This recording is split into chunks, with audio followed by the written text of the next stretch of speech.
امین الدین خان کو ایڈ کیا, 63A والا کیس لگایا, پھر بینچ تحلیل کیا, پھر بینچ میں نعیم افغان کو ایڈ کر کے اور 63A والا فیصلہ دے دیا 4 دن کے اندر اندر.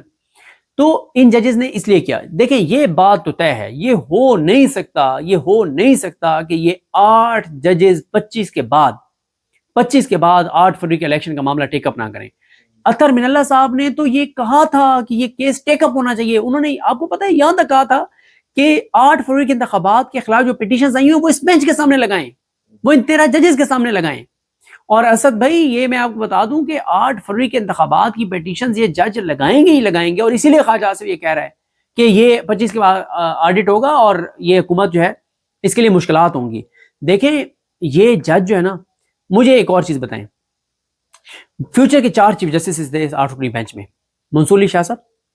منیب اختر صاحب, عائشہ ملک صاحبہ اور شاہد وحید صاحب.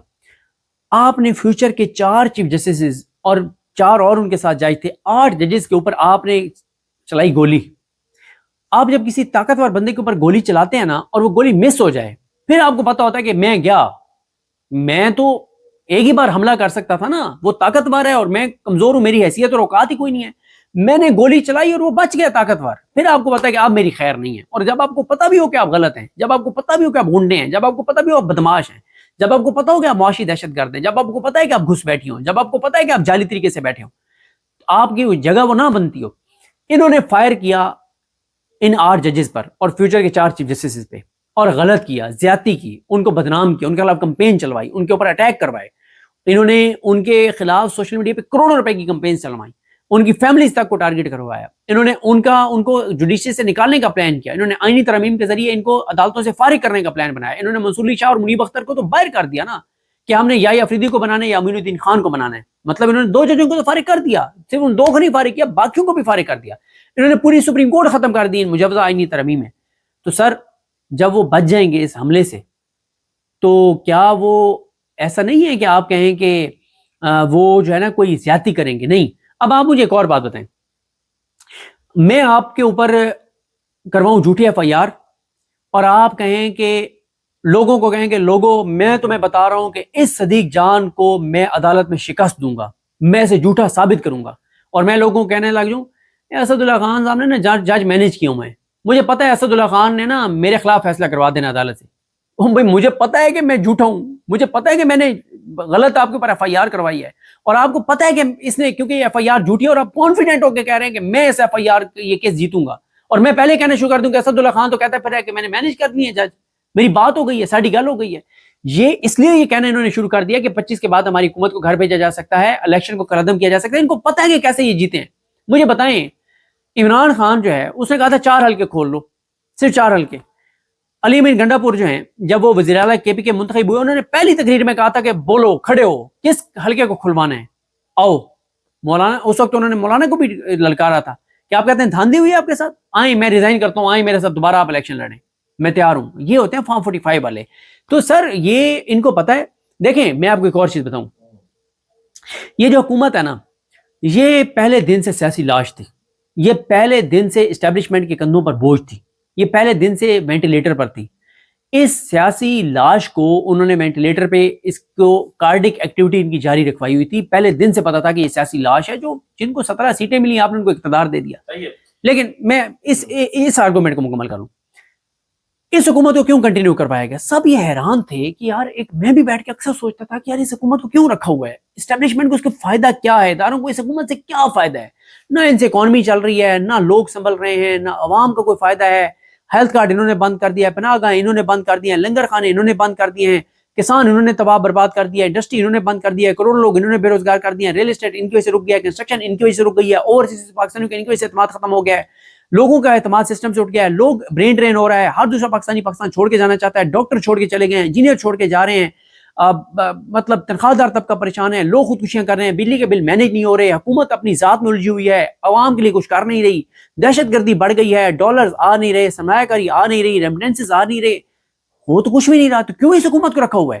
یہ وہ دن تھے جن کے لیے ان کو رکھا گیا تھا کہ قاضی کو ایکسٹینشن دلوانی ہے ان کے ذریعے. اگر یہ کام بھی ان سے نہ ہو سکا تو اس بوجھ کو کیوں وہ اٹھا کے پھریں گے؟ تو میرے خیال ہے کہ حکومتی کشتی ڈوبے گی 25 کے بعد, یہ حکومت نہیں چلے گی,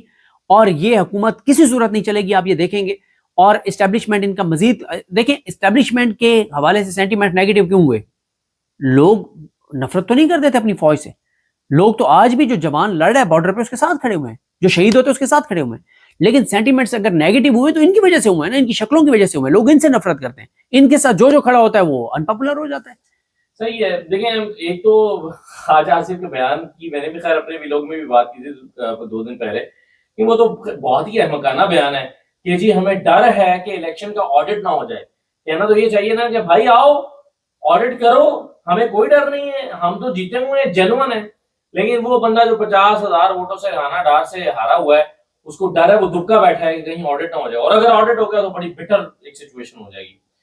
تو میں حیران ہوں کہ بیان دیتے ہوئے بھی نہیں سوچتے، کہاں دماغ ان کا گھاس چرنے چلا جاتا ہے کہ دماغ کوئی بندہ بیان دیتے ہوئے بیان ہی دے دے، ہونا تو نہیں ہے نا یہ کہ آڈٹ ہو جائے گا، ان کے یہ ہونے تو نہیں دیں گے، یہ اپنی پوری کوشش کریں گے، لیکن یہ بیان تو دیں، دلیر تے بن کہ وہ یہ تو کہیں کہ کم از کم کہ نہیں جی نہیں، اگر ہو جائے اینکر نے اگر سوال کر بھی لیا تھا کہ کوئی خطرہ تو نہیں ہے آڈٹ کا، تو ان کو کہنا چاہیے تھا نہیں خطرہ کیا ہوتا ہے بھائی، کریں آڈٹ، ہمارے پاس ہر چیز جنرل ثبوت موجود ہے۔ یہ کہنے کی بجائے وہ کریں ہاں خطرہ تو ابھی بھی موجود ہے اور خطرہ ہے، اور اگر آڈٹ ہو گیا تو پھر بڑی حالات خراب ہو جائیں گے، صورتحال بڑی ہمارے لیے بیٹر ہو جائے گی، تو یہ وہ تسلیم کر رہے ہیں۔ دوسرا یہ جو آپ نے اب منظرنامہ کھینچا ہے کہ یہ حکومتی کشتی میں ایک سوراخ ہو جائے گا، یہ بالکل دونوں باتیں ریلیٹ کرتی ہیں، یعنی خواجہ آصف صاحب کا بیان اور حکومتی کشتی میں سوراخ ہو جانا، کیونکہ ٹرائبونلز اگر ایکٹیو ہو جائیں گے، چیزیں چلنا شروع ہو جائیں گی تو پھر کاؤنٹ ڈاؤن شروع بھی ہو جائے گا۔ لیکن اب ایسے سینیریو میں نواز شریف کیا سوچ رہے ہیں؟ کیا وہ پھر اس سوراخ کو بند کرنے کی کوشش کریں گے یا وہ راہ فرار اختیار کرنے کی کوشش کریں گے؟ کیا ہوگا؟ دیکھیں میاں صاحب کو ماضی یہ بتاتا ہے کہ جب بھی کشتی میں سوراخ ہوا ہے تو میاں صاحب کبھی بھی لندن سے پہلے انہوں نے بریک نہیں لگائی، سرے محل سے پہلے انہوں نے بریک نہیں لگائی، ہمیشہ انہوں نے ڈیلیں کی ہیں۔ حکومتی کشتی میں سوراخ تو 25 اکتوبر کو ہو جائے گا اگر منصور علی شاہ صاحب بیٹھ گئے سیٹ کے اوپر،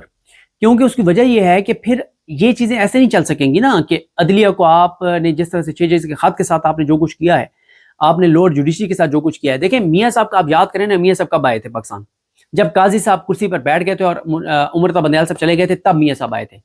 میں یہ سمجھتا ہوں کہ جیسے ہی منصور علی شاہ صاحب بیٹھیں گے اور یہ یا ان کے بیٹھنے سے پہلے ہی میاں صاحب مجھے لگتا ہے پاکستان سے چلے جائیں گے، اور مجھے لگتا ہے لمبے عرصے کے لیے چلے جائیں گے۔ اب بالکل بڑا ویلڈ کوسچن تھا اور سوال ہوتا رہا کہ بھائی کیوں نہیں آ رہے، کیوں عمر تا بندیال کے جانے کا انتظار کر رہے ہیں، کیوں قاضی فائزہ کے آنے کا انتظار کر رہے ہیں، اور پھر ہوا بھی وہی،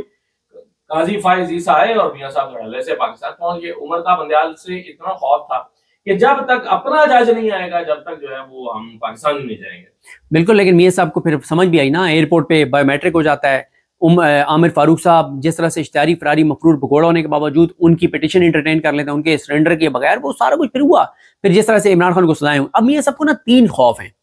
پہلا خوف میاں صاحب کو یہ ہے، جو 3 خوف ہے نا میاں صاحب کے، پہلا میاں صاحب کا خوف یہ ہے کہ یار اگر یہ آ جاتے ہیں منصور علی شاہ صاحب، جو کہ آ جائیں گے جب، تو میاں صاحب کو پہلا خوف یہ ہے کہ عمران خان رہا نہ ہو جائے، عدلیہ پہ وہ کنٹرول نہیں رہے گا جس طرح سے آپ کنٹرول کر کے اور عمران خان کو اندر رکھا ہوا ہے۔ اور میاں صاحب کہتے ہیں کہ جس لمحے عمران خان باہر آئے گا نا، تو بس اس لمحے پتہ نہیں ادھر بنگلہ دیش جیسے حالات بن جائیں گے، عمران خان لوگوں کو لے کے سڑکوں پہ آ جائے گا اور پتہ نہیں ہمیں بھاگنے کی جگہ بھی ملے گی نہیں ملے گی۔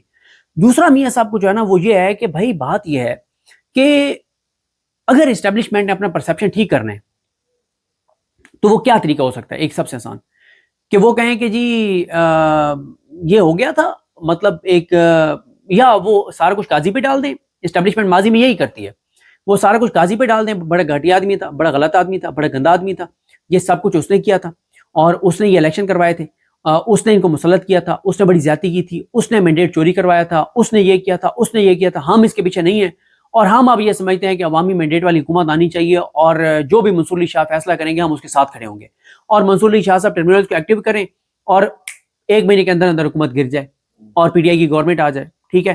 تو میاں صاحب کو پھر یہ ہے کہ بھائی حسینہ واجد کو تو اگلوں نے جہاز دے دیا تھا، مجھے تو بھاگنے کی جگہ بھی کوئی نہیں ملے گی، اور اگر یہ تاثر اداروں نے دے دیا کہ ہم تو ان کے ساتھ نہیں تھے، یہ تو قاضی ان کو چلا رہا تھا اور قاضی کے ذریعے آئے تھے، جو کہ بات درست نہیں ہوگی، لیکن انہوں نے کسی ایک کو قربانی کا بکرا بنانا ہے اور وہ قاضی صاحب پہ سارا کچھ ڈال کے اور اچھے بن جاتے ہیں کہ ہم تو نہیں تھے، یہ تو قاضی کر رہا تھا سارا کچھ، تو میاں صاحب کو تو پھر بھاگنے کی انہوں نے جگہ بھی نہیں دینی، پھر تو وہ چاہیں گے کہ میاں صاحب گرفتار ہوں، اور میاں صاحب گرفتار ہوں اور ان کی گڈی اوپر چلی جائے، یار واقعی یہ تو